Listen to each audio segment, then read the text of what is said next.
ایک دفعہ کی بات ہے کہ ایک چھوٹے سے شہر میں ایک خستہ حال اور پرانا ہسپتال تھا۔ اس ہسپتال کے بارے میں شہر میں یہ افواہ تھی کہ اس ہسپتال میں کسی کا سایہ ہے۔ ہسپتال ایک شاندار عمارت تھی۔ اس کے چاروں طرف پھیلی ہوئی جھاڑیوں پر خوفناک سائے پڑ رہے تھے۔ اس ماحول میں ایتھن نام کا ایک لڑکا تھا۔ جب تک ایتھن کو یاد تھا وہ وارڈ 13 تک محدود تھا، جو ہسپتال کا سب سے خوفناک اور الگ قسم کا وارڈ تھا۔ وارڈ میں ایتھن کی واحد ساتھی کلارا نامی نرس تھی۔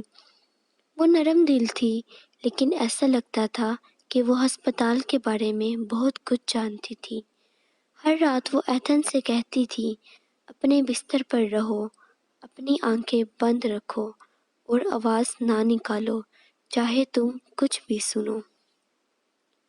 یہ الفاظ ایتھن کو ڈرا دیتے تھے۔ ایک رات جیسے ہی گھڑی آدھی رات کو بجنے لگی، ایتھن ایک بے ہوش آواز سے بیدار ہوا۔ یہ ایک ڈرونی آواز تھی، جیسے راہداریوں میں کھوئی ہوئی روحوں کی چیخیں گونج رہی تھیں۔ گھبرا کر اس نے اپنے کمبل کے نیچے سے جھانکا۔ ایک روشنی والے کمرے میں اس نے دیواروں پر سائے دیکھے، عجیب و غریب شخصیتیں جو بالکل اندھیرے سے نمودار ہوتی تھیں۔ چیخوں کی آواز بلند ہوتی گئی اور آہستہ آہستہ وارڈ 13 کے دروازے کھلنے لگے۔ اندھیرے سے باہر نکلی ایک خوفناک شخصیت تھی، جس نے پھٹے ہوئے کپڑے پہنے تھے۔ یہ ایک مریض کا بھوت تھا، تڑپتا اور کھو گیا۔ ایتھن کا دل دھڑک اٹھا جب اس نے بھوت والی شخصیت کو اپنے بستر کے قریب دیکھا۔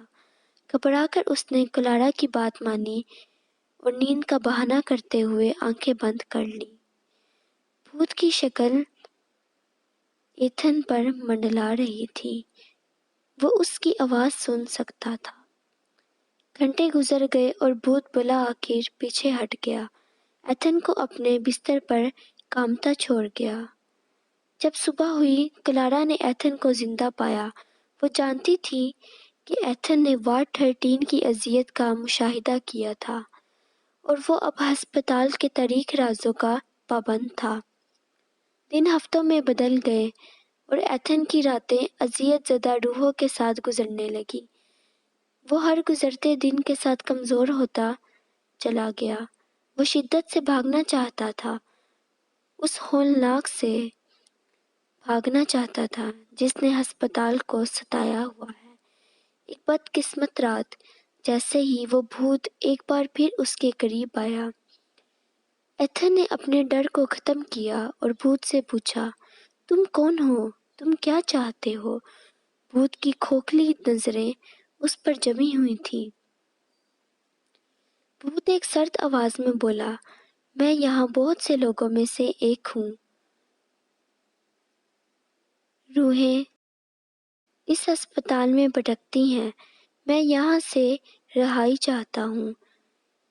ایتھن کا دل اذیت زدہ روح کے لیے تڑپ اٹھا اور اس نے مدد کرنے کا عہد کیا۔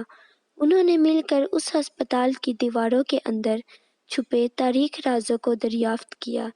جب انہوں نے ہسپتال کی تاریخ میں گہرائی تک رسائی حاصل کی تو انہوں نے ایک ایسی قوت کا پردہ فاش کیا جو انہیں صدیوں سے دوچار کر رہی تھی۔ ایتھن اور بھوت نے پھنسی ہوئی روحوں کو آزاد کرنے اور اس برائی کو دور کرنے کے لیے انتھک محنت کی جس نے ہسپتال کو اپنی گرفت میں لے رکھا تھا۔ یہ ایک خطرناک سفر تھا، خطرے سے بھرا ہوا تھا، لیکن وہ ثابت قدم رہے۔ آخر وہ وارڈ 13 اور پورے ہسپتال کو بچانے میں کامیاب ہو گئے، اذیت زدہ روحوں کو رہا کر دیا اور ان کی اذیت کو ختم کر دیا۔ ایتھن نے ہسپتال میں اذیتیں برداشت کی۔ وہ جانتا تھا کہ وارڈ 13 کی اذیت کو کبھی فراموش نہیں کیا جا سکتا۔